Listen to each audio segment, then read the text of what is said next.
Senador Bam Aquino, hinamon na rin si dating Congressman Zaldico na bumalik ng bansa at humarap sa mga investigasyon ng katiwalian sa flood control scandal. Ang kasama natin sa balitang yan si Radyoman Conde Batak.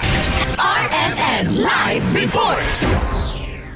Hinamon na rin ni Senator Bam Aquino si dating Congressman Zaldico na umuwi na ng bansa at harapin ang mga investigasyon tungkol sa mga maanumalyang flood control projects.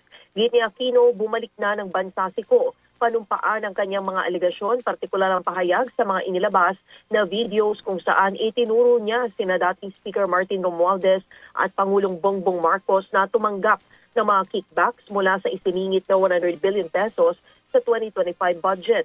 Kasabay nito ang paghimok din ng senador na isiwalat na nito ang kanyang mga nalalaman sa anomalya ng mga flood control at matapang na harapin ang investigasyon ng DOJ, ICI at Blue Ribbon Committee. Hiniling din ni Aquino ang pagpapanagot sa mga sangkot sa anomalya, pagbawi sa mga ninakaw na pera ng taong bayan at pagpapatupad ng reforma upang hindi na maulit ang ganitong katiwalian.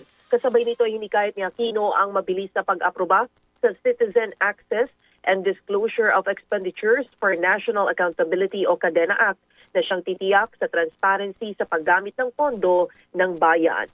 Kasama mo sa DZXL RMN Manila, Radyoman Conde Batak, Tatak, RMN.